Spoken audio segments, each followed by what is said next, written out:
Hey everybody, if you want me to narrate your story on my channel, I'll be doing a subscriber-submitted story video soon. So go ahead and email your story to me, and I'll put my email in the description. With that said, enjoy the video.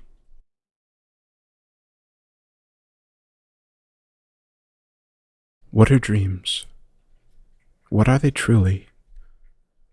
Are they nothing more than bits and pieces of thoughts and ideas thrown together without design or purpose? Might they serve a greater purpose, such as whisper tales of coming days, or reveal forgotten, lost recollections from days long past? Maybe your soul is expelled from our bodies each night, thrust out into the void and travels to lands far away. Consider this. What if our dreams are more than just nonsense? What if they are premonitions and told of adventures not yet had? Tell me, have you ever had a dream that revealed wonders so great it made your waking life seem dull and distant? Have you ever dreamed a dream that revealed glimpses of who you are and whispered secrets of what you are meant to become? Do you know anything that can fill you with such sorrow? To awaken each morning and desire with all of your might that your eyes would open to a brand new world, yet never does it come. With every sunrise, that is the burden that I bear. However, such sadness does not consume me, for you see, in my heart, I know my dreams are much more than wishful thinking and longing desire for something more to this life. They are so much more than you could possibly imagine, for you see, my dreams are preparing me for great things to come. I know that to be the truth. No, it does not offend me when you roll your eyes at me. You're not the first to dismiss my words or mock my resolve. Many simply laugh out of amusement, and others feign looks of pity towards me.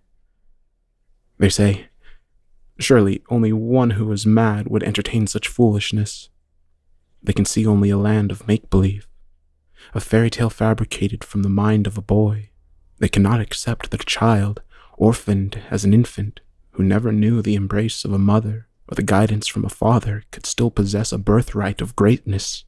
Nor would they consider such a waif could excel above all the others with only the determination of his heart and by the strength of his hands, despite it all. I hold no malice toward anyone, for their conclusions are not without logic, albeit, sadly, short-sighted. Well, soon all will be revealed, for tomorrow is my birthday, and when I am gone, they will know they were wrong. You see, tomorrow is the day my dreams have been telling me about for as long as I can remember. It is the day my dreams foretold. Before the sunrise sets on your 5th and 10th year of life, you shall return with hope and salvation on your back and light in your hands. By your blade you will rid the land of the worm. That is what I see each and every night when I close my eyes and surrender to sleep. So for one brief moment, let go of all your misgivings and apprehensions. Leave behind your doubt and listen to my voice. Listen and let me tell you about my dreams. In my dreams, there's a realm so close to our own that only the width of a hair separates the two. They exist side by side, unaware of one another, yet they are so far apart that traveling the distance would take 1,000 years. It is a medieval realm, where science and magic live alongside each other as beloved friends. Machines and technology, sorcery and magic, here they are one. In this world, little distinction can be seen in matters of wizardry and science. Sorcerers and teachers, or magicians and healers, they are all the same here. This realm is ruled by 6 great nations, each with a king and queen of virtuous heart and noble blood. Castles and villages, farms and towns pepper the land. All live simplistic lives with a hint of technologies both natural and mystical. In my dreams, I see a beautiful white domed temple made of ivory stone. The temple is home to 6 revered weapons made from sacred steel, a gift from a goddess and bestowed upon a chosen warrior from each nation. She offered these weapons in preparation for the day foretold, the day of the worm. Honored are those blades, but in the center of the temple is the 7th altar, the spot most exalted. Upon this shrine rests the armor and weapons of the 7th son of the 7th sun, a boy born under an eclipse of the 3 moons and conceived from the joining of a mortal and a god. His bloodline is destined to ignite the realms within shadow and despair and shine hope upon an oppressed and dying people. In my dreams, the weapons I wield are made from mystical steel of silver and blue. My armor is impenetrable and durable, yet impossibly light. My gauntlet extends past my elbow and serves as my shield. Upon the broad cuff of metal-plated glove is housed a diamond-shaped disc with 3 blades that emerge from its tip with a lethal snap. When flung at my enemies, the disc obey my will.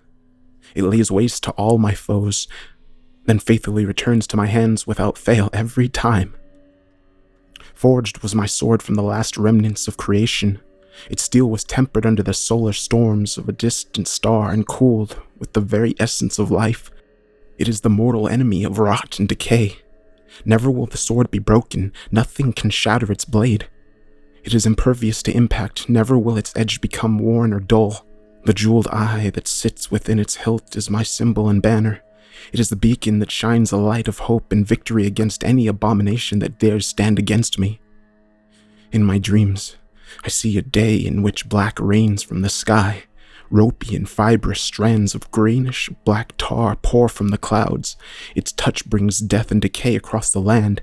The arrival of the worm is heralded by the clap of thunder. As his fortress bursts through the clouds, it pierces the ground like a dagger stabbed into flesh. It is a jagged and pointed crystalline citadel with bulbous, blister-like domes upon its walls. The crystalline mountain is the throne where the worm will conquer and reign. Black waterfalls pour from the dark fortress and crash to the ground, spreading outward from the mountain's base. It is the source of decay, a black mold of writhing masses and tentacles and tendrils that infest the land with its disease and corrosion. Everything it comes in contact with will begin to decay and corrode and rot away, except for one thing: the dead. For what is a warlord without an army of pawns? The dead are absorbed and transformed into vessels for the decay to use and take form. They are the loyal eyes and foot and the iron fist of the worm. The once good people are now primal and vicious creatures robbed of the peace one would find in death. They are servants of the worm. They attack with such range and violence. Even the mightiest of soldiers cower upon their approach. They strike with fingers as sharp as daggers. They stab with limbs as deadly as spears. The worm leaves a wake of desolation and decay in its path. It fills its ranks with the deceased and slain flesh of the villages it conquers. From his fortress, the blisters upon its walls are released, and its army of decayed mindless drones carry the smelly, rotting masses into the heart of all 6 nations. It will plant itself into the ground and become extensions of the mind and will of the worm. From there it will wage war against every man, woman, and child. It will lay siege against the people with a battle cry of a death rattle, screamed from the lips and mouths of their deceased friends, families, and loved ones. In my dreams, I see the goddess blessing the 6 warriors of each nation before spiriting away the 7th set of weapons. She takes them from the walls of the vulnerable temple and hides them in a place far from the worm's reach. There they will wait for the child foretold to come. In a final act of sacrifice, I see the goddess exhausting the last of her immortality to open a door of light. She places a tiny infant at the entrance, and before closing the door, she says with tears in her eyes, "Goodbye, my dearest little one. Goodbye, my beloved son." It is 20 minutes to midnight, the day of my 15th birthday. I sit on the cold wooden floor, and I am trembling next to the heated stove. But it is not the cold I tremble from. It is a deep fear that fills my heart, the deepest I have ever known. However, make no mistake, I do not fear what is to come. I want that life so much. I'm not afraid of my destiny or the future thrust upon me.